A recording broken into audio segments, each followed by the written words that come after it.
Hello everyone, welcome to my channel. So guys, आज हम inorganic chemistry का factor affecting in stability of metal complex का जो topic है इसे कंप्लीट करेंगे।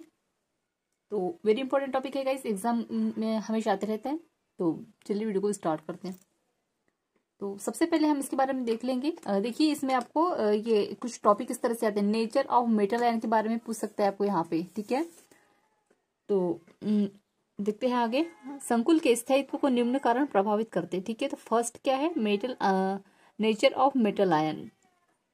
तो देखिएगा, धातु आयन की प्रकृति किसी भी संकुल के स्थायित्व को प्रत्येक रूप से प्रभावित करती है, ठीक है। जो धातु आयन होते हैं, मेटल आयन की जो प्रकृति होती है वो क्या है, किसी भी कॉम्प्लेक्स के स्थायित्व को, स्टेबिलिटी को प्रत्येक रूप से प्रभावित करती है। तो निम्न कौन कौन से प्रकार होते हैं उसके बारे में दिया गया है। तो फर्स्ट क्या है हमारे पास, देखिएगा,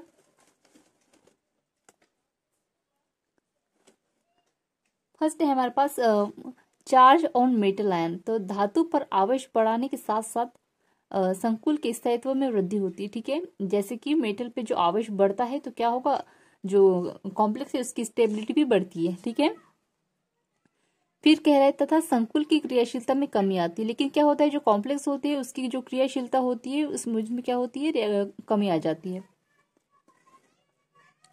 किसी संकुल में केंद्रीय धातु आयन पर जितना आवेश होता है वह लिगेंड को अपनी ओर उतनी प्रबलता से अपनी ओर आकर्षित करता है। मतलब इसमें कह रहा है कि देखिए, अगर कोई कॉम्प्लेक्स है हमारे पास और उसका केंद्रीय धातु जो होता है यानी कि सेंटर आयन जो होते हैं, जितने अधिक उनमें जितना अधिक आवेश होगा, ठीक है, तो उसमें क्या होगा, लिगेंड को अपनी ओर उतनी ही प्रबलता से अपने ऊपर आकर्षित करेगा, ठीक है। मतलब सेंट्रल आयन में ये डिपेंड होता है कि अगर उसमें जितना आवेश होगा उस हिसाब से वो क्या है, और जो लिगेंड होंगे उनको अपनी ओर आकर्षित करेगा, ठीक है। इतनी बात समझ में आई। फिर आगे कह रहा है तथा आकर्षण बल होने के कारण से संकुल में धातु लिगेंड के मध्य बंध प्रबल होता है, ठीक है। स्वाभाविक सी बात है, जब आकर्षण बल प्रबल होगा, ठीक है, तो क्या होगा, उसमें जो लिगेंड के मध्य जो बंध होगा, मतलब कि सेंट्रल आयन और लिगेंड के मध्य जो बंध बनेगा वो क्या होगा, प्रबल बंध बनेगा। इतनी बात आई समझ में। आगे कह रहा है तथा संकुल के स्थायित्व में वृद्धि हो जाती है, ठीक है। जो कॉम्प्लेक्स की जो स्टेबिलिटी है वो बढ़ जाएगी। आगे देखते हैं। तो आगे देखिए, जैसे संकुल हेक्सासाइनेट फेरेट FeCN6 -4 में केंद्रीय धातु Fe की ऑक्सीकरण अवस्था +2 है, जबकि संकुल FeCN6 -2 में केंद्रीय धातु परमाणु की Fe की ऑक्सीकरण अवस्था +3 है। अतः Fe+2 का स्थायित्व Fe3+ की तुलना में कम होता है, क्योंकि Fe+3 के ऊपर आवेश +3 होता है और Fe2+ पर आवेश +2 होता है। अतः जिस संकुल में केंद्रीय धातु परमाणु पर ज्यादा आवेश होता है उस संकुल का स्थायित्व अधिक होता है, ठीक है। अभी हमने जो पढ़ा उसी के बारे में जो एग्जाम्पल देकर कह रहा है ये, कि देखिए, अगर जिसमें ज्यादा अगर जिसमें ऑक्सीकरण अवस्था ज्यादा होगी तो उसका क्या होगा, जो संकुल होगा वो स्टेबल बनेगा, अधिक बनेगा। जिसका ऑक्सीकरण अवस्था कम होगी तो स्वाभाविक सी बात है उसका जो कॉम्प्लेक्स है वो क्या होगा, कम स्टेबल होगा, ठीक है। अब आगे देखते हैं। सेकेंड नंबर में है साइज ऑफ मेटल। देखिए, जैसे कि साइज इंक्रीज होगा तो क्या होगा, बॉन्ड लेंथ जो होगी वो भी इंक्रीज होगी और स्टेबिलिटी क्या होगी, कम होगी, ठीक है। तो इसका एग्जाम्पल क्या है, CuNS3 4+2, ठीक है। फिर दूसरा एग्जांपल ये दिया है इसमें कि साइज अगर कम होगा तो बॉन्ड लेंथ भी क्या होगी, कम होगी और स्टेबिलिटी क्या होगा, बढ़ेगा। और इसका जो एग्जांपल क्या दिया है यहाँ पे, FeNS3 4+2, ठीक है। इतनी बात आई समझ में। आगे देखेंगे।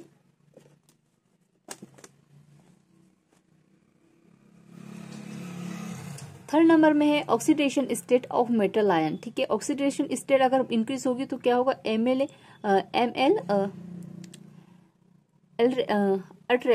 अट्रैक्शन क्या होगा, बढ़ेगा और स्टेबिलिटी भी बढ़ेगी। लेकिन ऑक्सीडेशन स्टेट अगर कम होगा, डिस्क्रीज होगा तो क्या होगा, ML अट्रैक्शन जो होगा वो भी डिस्क्रीज होगा और क्या होगा, स्टेबिलिटी जो होगी वो भी कम होगी, ठीक है। फिर आगे है सेकेंड नंबर में नेचर ऑफ लिगेंड। तो आपको ये जो आपको दिए हैं, ये सिलेबस में दिए हैं आपको, ये जो क्वेश्चन है मोस्ट IMP क्वेश्चन है गाइस, ये आपको ये इस तरह से क्वेश्चन पूछ सकता है, ठीक है। लिगेंड का नेचर बताइए या जो भी है, इस तरह से क्वेश्चन आपको पूछ सकते हैं। तो चलिए आगे देखते हैं। फिर आगे है first strong and weak field ligands. ठीक है, यदि किसी संकुल में केंद्रीय परमाणु में जुड़े लिगेंड प्रबल हो तो धातु में आंतरिक N-1 द्वीपों संकरण में भाग लेते हैं, जिससे लेबल कॉम्प्लेक्स होता है, अतः इसका स्थायित्व कम होता है। इसमें कह रहा है कि यदि किसी संकुल में केंद्रीय धातु परमाणु से जुड़े लिगेंड प्रबल होंगे तो क्या होगा, धातु के आंतरिक यानी कि N-1 कड़ीब को संकरण में भाग लेंगे। ठीक है, इससे क्या होगा, इससे लेबल कॉम्प्लेक्स होता है। ठीक है, इसका स्थायित्व कम होता है और यही बात फील्ड लिगेंड के लिए लिखनी है। ठीक है, फिर आगे देखते हैं। सेकंड नंबर में है बेसिसिटी ऑफ लिगेंड।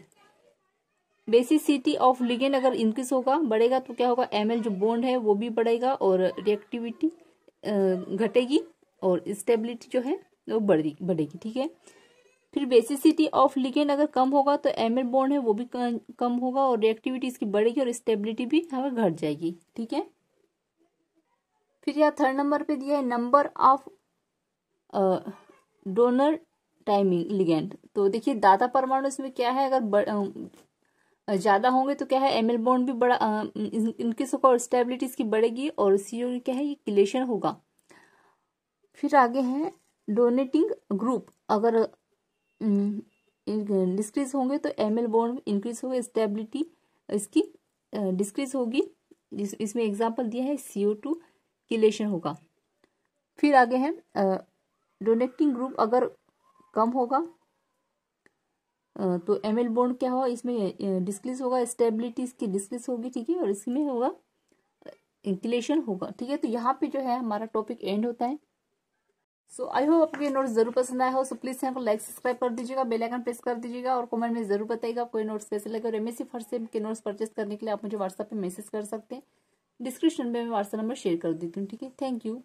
और इनऑर्गेनिक MSc फर्स्ट सेम के इनऑर्गेनिक टॉपिक के सब्जेक्ट के नोट्स देखने के लिए आप इनऑर्गेनिक केमिस्ट्री की प्लेलिस्ट चेक कर सकते हैं। ठीक है, थैंक यू।